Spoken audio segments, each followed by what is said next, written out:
والصلاة والسلام على رسول الله.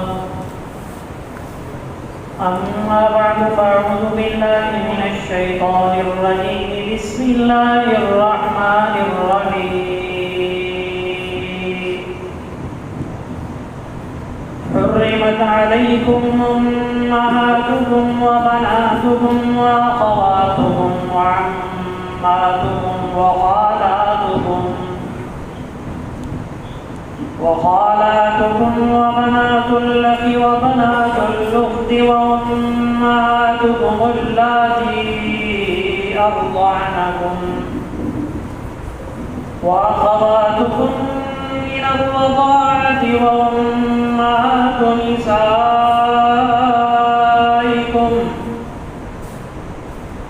وربائبكم اللاتي في حجوركم من نسائكم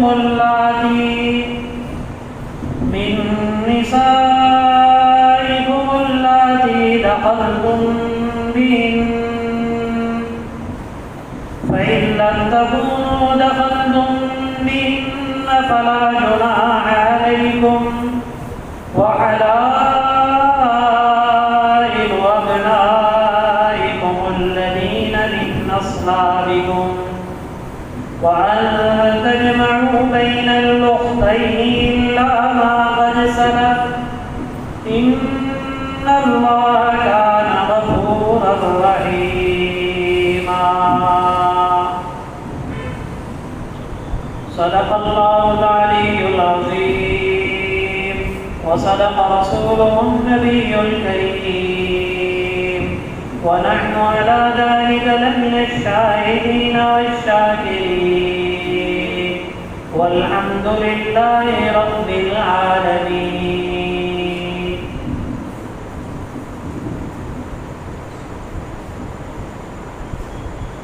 نکاح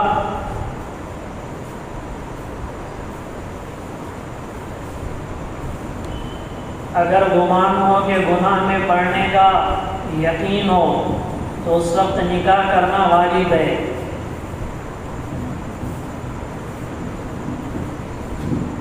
اور عام حالات میں مہر کے دینے پر اگر قادر ہے تو نکاح کرنا مسنون ہے. گزشتہ آیت میں اور آج کی آیت میں اللہ رب العزت نے یہ بات بتائی ہے کہ کن عورتوں سے نکاح کرنا ممنوع ہے.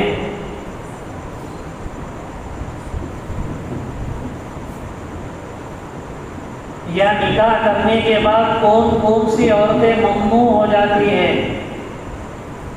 جس کو شریعت کی اصطلاح میں یہ کہا جاتا ہے کہ جو ہمیشہ ہمیشہ کے لیے حرام ہو جاتی ہے. وہ 3 قسم کی عورتیں: ایک نسبی قرابت، ایک سسرالی قرابت اور ایک رضاعی قرابت. نسبی قرابت کس کو کہتے ہیں؟ ہماری بہن، ہماری بیٹی، ہماری ماں، یہ سب نسبی قرابت ہے کہ اس سے ہمارا نسب سے رشتہ ہے، اس لیے یہ موت تک کے لیے حرام ہے. ان سے نکاح کرنا جائز نہیں ہے. اس کو کہتے ہیں نسبی قرابت، اور ان سے نکاح ہمیشہ ہر حال میں حرام ہے. بہن سے، بیٹی سے، ماں سے، یعنی اوپر نیچے آزو بازو. اوپر سے مراد پھر ماں کے آگے نانی، دادی، پردادی، یہ سب. نیچے بیٹی، نواسی، یہ سب، پوتی وغیرہ، یہ سب نیچے. ادھر سے بہن، بہن کے بعد بھانجی، بھائی کی بچی، بھتیجی، یہ سب نسبی قرابت میں آتی ہے، اور یہ ہر حال میں اور ہمیشہ کے لیے حرام ہے. ان سے نکاح جائز نہیں ہے. دوسری قرابت سسرالی قرابت ہے.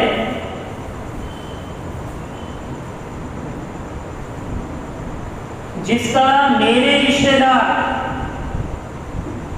لیڈیز رشتہ دار جس طرح میرے لیے حرام ہے، میری بہن، سمجھ میں آ رہی ہے بات، میری بیٹی، میری والدہ، جس طرح میرے اوپر حرام ہے، جس لڑکی سے میرا نکاح ہوا ہے اس لڑکی کے یہ آزو بازو والے بھی میرے لیے حرام ہیں. اس کو کہتے ہیں سسرالی قرابت. سالی بیوی کے ہوتے ہوئے حرام ہے. ہاں اگر بیوی کا انتقال ہو جائے اس کے بعد اگر کوئی سالی سے نکاح کرنا چاہے تو کر سکتا ہے، لیکن بیوی کے ہوتے ہوئے سالیہ. خوش دامن، خوش دامن سمجھتا نا، ساس کو کہتے ہیں خوش دامن. نسبتی بہن، نسبتی بہن سمجھتا، سالی کو کہتے ہیں. خوش دامن، نسبتی بہن، ان کی خالائیں، ان کی خالائیں، جن کی بیوی کی خالائیں، بیوی کی پھوپھیاں، اس کی وجہ سے ہمارے لیے حرام ہو جاتی ہے نکاح کی وجہ سے. اس کو کہتے ہیں سسرالی قرابت.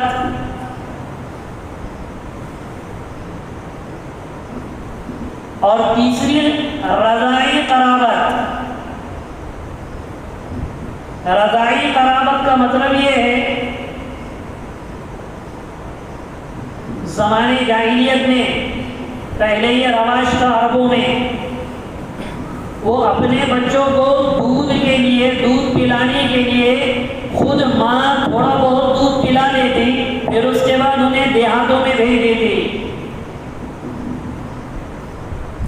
تاکہ وہ دیہاتوں میں ان کی آب و ہوا بھی بہتر سے بہتر رہے، اور پھر اس کے بعد وہاں کی زبان بھی عمدہ ہوتی تھی. دیہات کی عربوں میں دیہات کی زبان بڑی عمدہ ہوتی ہے. ہمارے یہاں اس کا الٹا ہے. مجھے نہیں معلوم کیا بولے تھے کر کے تم نا، یہاں الٹا ہے. عربوں میں اس کا الٹا ہے. عربوں میں اچھی فصیح عربی اگر، ورنہ اگر تم وہاں پر سنو گے شہروں میں تو پوری انہوں نے عربی توڑ مڑوڑ دی. شیئن فشیہ، تھوڑا تھوڑا، یہ عربی میں کہتے ہیں. اس کو بولتے شوئی شوئی، پوری توڑ دی ہے انہوں نے.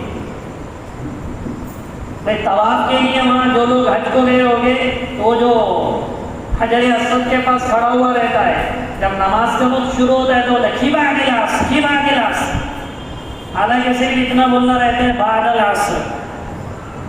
اس کو کیا کہتے ہیں؟ کھیبا گلاس. تو شہر میں عموماً عربی ٹوٹی پھوٹی، جیسے کہا جاتا ہے ورا ورا. جب یہ جو لوگ گئے ہوئے ان کو پتہ ہے جب گاڑی پیچھے لی جاتی ہے نا تو پیچھے لینے والا ہم بولتے ہیں نا تھوڑا پیچھے تھوڑا پیچھے، تو عربی میں کہتے ہیں ورا ورا ورا ورا. اور آج کیا بولتے ہیں؟ برا برا برا برا برا برا. حالانکہ ورا کو برا برا بولتے ہیں، اس کے کوئی معنی ہی نہیں ہے. عربی میں بولا جاتا ہے اشغل. عربی میں کہا جاتا ہے اشغل، یعنی مشغول ہو جا کسی کام میں. آپ کیا بولتے ہو؟ یلا شغل، یلا شغل، یلا شغل. تو پوری عربی توڑ مروڑ کے. تو اس زمانے کا جو عرب کا ماحول تھا وہ فصیح عربی بولی جاتی تھی. چھوٹا چھوٹا بچہ، اس سے پہلے یہ بات آئی ہے کہ عرب کا چھوٹا سا چھوٹا بچہ زبان دانی کا اتنا ماہر ہوتا تھا، اگر اس نے 10 سال میں خود سے کوئی عربی کے اشعار نہیں کہے تو وہ اس کے نسب پہ شک کرتے تھے کہ میری اولاد ہے یا کسی اور کی اولاد ہے. کتنے سال میں؟ 10 سال میں شک کرتے تھے وہ شاید میری اولاد. یہاں تو 12-15 سال میں بھی عجیب باپ پہ جا کر کے رہتے، کیونکہ والد صاحب نے پڑھا ہوا نہیں ہے، نہ جوانی میں کبھی پڑھنے کا ذوق آتا، اور بڑھاپے میں تو شیطان پیٹ ہی ٹھپ ٹھپ آتا. کوئی نہیں آپ کہاں پڑھتے، سب بچے ہنسیں گے، یہ شیطان کا دھوکہ ہے. مٹی میں چلے جاتے بغیر قرآن پڑھے ہوئے. زندگی میں کبھی نصیب نہیں ہوتا قرآن کھولنا. یہ محرومی، بد نصیبی ہے. تو اس زمانے میں جب یہ عرب لوگ بھیجا کرتے تھے اس سے اسے، یا بعض مرتبہ بعض عورتوں کے دودھ میں ایسی طاقت ہوتی ہے کہ ان کے بچے ہمیشہ طاقتور ہوتے ہیں. اس لیے بھی عرب اپنے چھوٹے چھوٹے بچوں کو دیہات میں، اپنے یہاں پر دیکھو نا شہر میں کمزوری ہوتی ہے، سیزر ہو رہے، یہ ہو رہے، کبھی دودھ آتا نہیں آتا. عموماً دیہات کی عورتوں کا یہ حال نہیں ہوتا، ورنہ یہاں پہ ڈبے لگا، یہ لگا، وہ لگا. دیہات میں یہ ساری چیزیں نہیں ہوتی. تو طاقتور بچہ طاقتور بھی ہوتا اور فصاحت بھی اس میں آتی تھی. اس لیے اس زمانے میں یہ رواج تھا کہ اپنے بچوں کو دودھ پلانے کے لیے دیگر عورتوں کا سہارا لیا جاتا تھا. ماں کے علاوہ کوئی دوسری عورت اپنے بچوں کو دودھ پلائے اس کو کہتے رضاعت.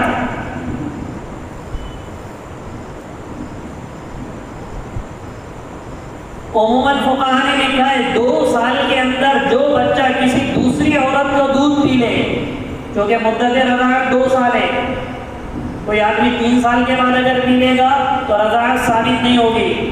اس کی مدت 2 سال ہے. 2 سال کے اندر بعض مرتبہ جیسے کوئی سول ہاسپٹل میں، کوئی دواخانے میں یا یہیں گھر میں، اگر گھر میں اگر ڈیلیوری ہوئی بھی ہے، کوئی عورت کہیں اور چلی گئی، اس کا بچہ کبھی رونے لگا تو بعض مرتبہ دوسری عورتیں اس بچے کو اپنا دودھ پلا دیتی.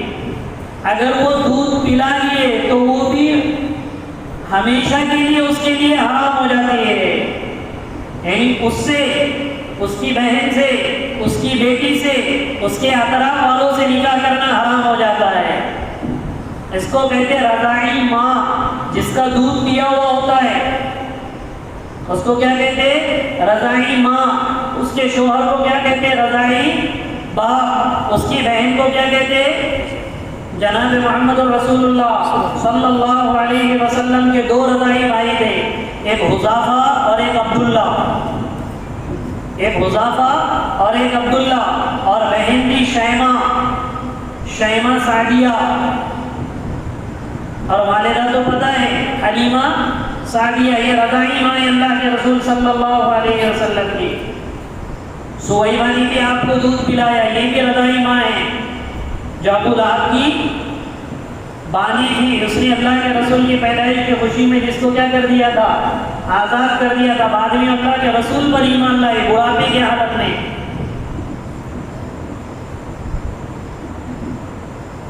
تو یہ اس کو کہتے ہیں رضاعی. تو 3 طرح کی عورتیں ہمیشہ کے لیے 3 وجہوں سے یہ عورتیں ہمیشہ کے لیے حرام ہو جاتی ہیں، جو اگلی آیت میں اللہ نے تفصیل سے بیان کیا. کتنی قرابتیں؟ بولو بھائی، بولو. نمبر 1 نسبی قرابت. نمبر 1 نسبی قرابت. اس میں کون کون آتا ہے؟ بیٹی، بہنیں اور والدہ، پھوپھیاں وغیرہ. چچی اور ممانی، چچا، چاچا اور ماموں کے حیات میں وہ محرم ہیں، ان سے نکاح نہیں ہوگا. لیکن چاچا کے انتقال کے بعد اور ماموں کے انتقال کے بعد اگر کوئی ان سے بھی نکاح کرنا چاہے تو ممانی اور چاچی سے نکاح ہو سکتا ہے.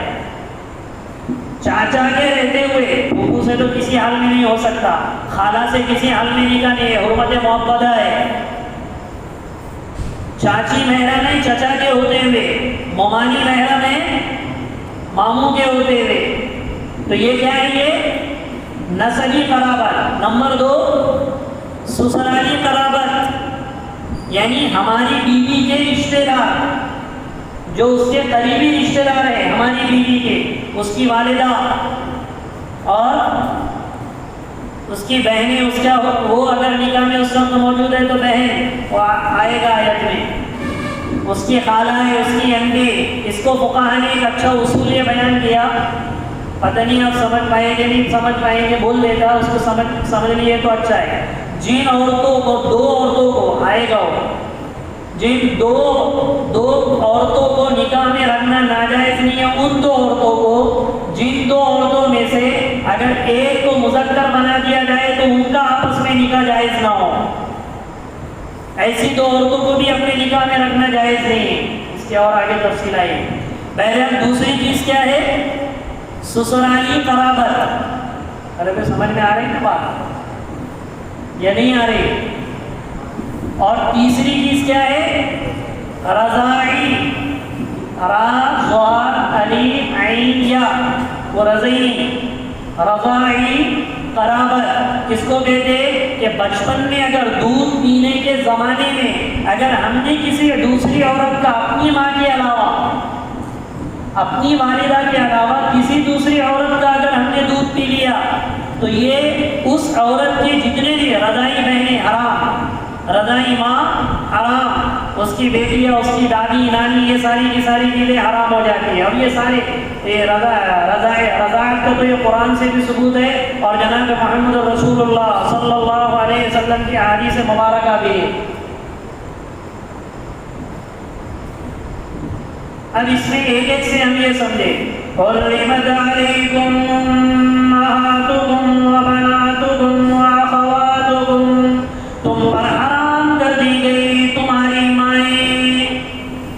امن بولے تو ماں، اب ماں سے اوپر سب حرام، ماں بھی حرام، نانی بھی حرام، ادھر سے باپ کے اوپر دادی، پردادی، سگر دادی، یہ ماں بول کر پورے مراد ہے اوپر کے. وَبَنَاتُكُمْ، اور تمہاری بیٹیاں، صرف بیٹیاں نہیں، بیٹیوں کے بیٹیوں کے نیچے تک، بیٹی نواسی پڑ نواسی، بیٹے کی بیٹی یعنی پوتی پڑ پوتی، یہ بھی حرام ہے ہمیشہ کے لیے. وَأَخَوَاتُكُمْ، اور تمہاری بہنیں. اب بہنوں میں 3 طرح کی بہنیں ہوتی ہیں، حقیقی بہن، اللہ کی بہن، اخیافی بہن. حقیقی بہن یعنی جس بہن کی جو ماں ہے وہ ہماری ماں ہے، وہ بہن کا جو باپ ہے وہ یہی ایک ماں باپ کی اولاد. کیا؟ ایک ماں باپ کی اولاد. اس کو کیا کہتے ہیں؟ اخیافی بہن. باپ الگ الگ ہو، ماں ایک ہو، یہ اخیافی بہنیں. باپ کیا ہو؟ ایک، ماں ایک ہو، باپ الگ. جیسے مثال کے طور پہ کسی کا نکاح ہوا تھا، پھر اللہ نے کرے اس کا انتقال ہو گیا، اس پہلے شوہر سے 2 بیٹیاں، 1 بیٹی، پھر اس عورت نے دوسرا نکاح کیا، پھر اس سے 1 بیٹی یا 1 بہن ہے، تو ماں تو ایک ہے لیکن باپ 2 ہے. تو ان بہن بھائیوں کو کیا کہیں گے؟ اخیافی. کیا کہیں گے؟ یہ ماں ایک ہے، باپ الگ الگ ہے. اور تیسری قسم کے بھائی بہنیں اللہ کی ہوتے ہیں، باپ شریک. باپ تو ایک ہو لیکن مائیں جدا جدا ہو. جیسے ایک آدمی نے 2 نکاح کر لیا، تو ایک بیوی سے 2-3 بچے، دوسری بیوی سے 2-3 بچے، تو یہ جو بہن بھائی ہیں آپس میں، ان کو کیا کہیں گے؟ اللہ کی. باپ ایک ہے، باپ شریک، اور مائیں جدا جدا ہے. تو یہ جو ہے وَأَخَوَاتُكُمْ، اور تمہاری بہنیں تم پر حرام ہیں. حقیقی بہنیں بھی حرام ہیں، اللہ کی بہنیں بھی حرام ہیں، اور اخیافی بہنیں بھی حرام ہیں. ارے تو سمجھ میں آ رہی نا بات؟ وَعَمَّاتُكُمْ وَخَالَاتُكُمْ، تمہارے خالائیں، تمہارے پھوپھیاں، پھوپھی، یہ بھی ہمیشہ کے لیے حرام ہے. لیکن ان کے بچے حرام نہیں ہیں. یہ ممانی کے بچے حرام نہیں ہیں، چاچی کے بچے حرام نہیں ہیں. اسی طرح پھوپھی کے بچے حرام، ان سے نکاح ہو سکتا ہے. خالہ زاد بہن سے، ماموں زاد بہن سے، چچا زاد بہن سے. پھوپھیاں، خالائیں، یہ بھی ہمیشہ. خالہ کیا تو مرتبہ ہے. خالہ کس کے حکم میں؟ ماں کے حکم میں. پھر اس کے بعد وَبَنَاتُ الْأَخِ وَبَنَاتُ الْأُخْتِ، تمہارے بھائی کی بچیاں اور بہن کی بچیاں. یعنی کون؟ بھانجی اور بھتیجیاں. یہ بھی ہمیشہ کے لیے کیا ہے؟ حرام ہے. یہاں تک نسبی قرابت کی بات کی ہے. آگے رضاعی قرابت کی بات بتا رہے. رضاعی قرابت یعنی دودھ پلانے والی انا، جس کو کہتے ہیں انا. وَأُمَّهَاتُكُمُ اللَّاتِي أَرْضَعْنَكُمْ، اور تمہاری وہ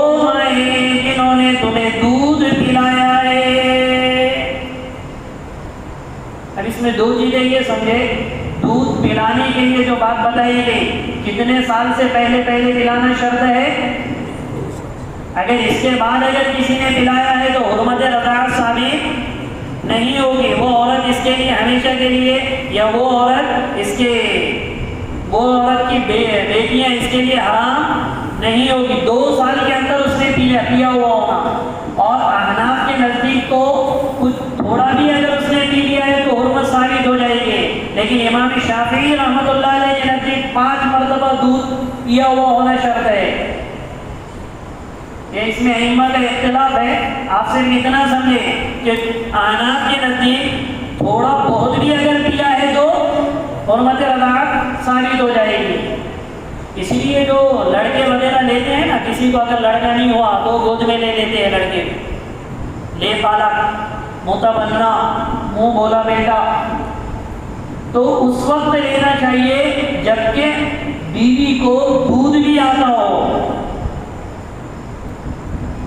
یا اگر کسی کو بیٹی لینا ہے تو اس وقت لینا چاہیے جب اس وقت دودھ آتا ہو. کیوں؟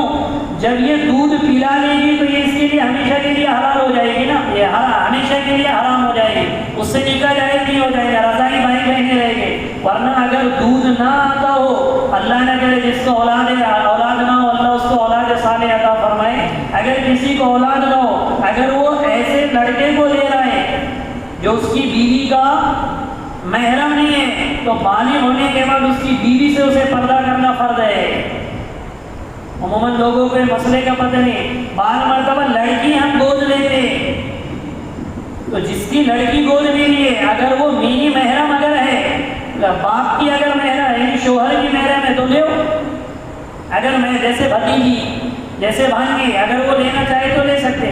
کسی اور کی اگر بچی لینا چاہے تو وہ بچی کے بالغ ہوتے ہی گھر کے باپ بنا ہوا ہے لیکن پھر بھی اس کو پردہ کرنا فرض ہو جاتا ہے. اس لیے دودھ پلانا ضروری ہے تاکہ وہ ہماری کیا بن جائے, رضائی بیٹی بن جائے. وَأُمَّهَاتُكُمُ اللَّاتِي أَرْضَعْنَكُمْ, تمہاری وہ مائیں جنہوں نے تم کو دودھ پلایا ہے. اسی لیے فقہاء نے لکھا ہے نکاح کا پیغام دیتے وقت اگر قریبی رشتہ داروں میں نکاح کا پیغام دے رہے ہو اس وقت یہ بھی پوچھ لینا چاہیے اپنے والدہ وغیرہ سے یا کسی کے ذریعے سے اگر شرم محسوس ہوتی ہو کہ ہم دونوں میں کوئی دودھ کا رشتہ تو نہیں ہے.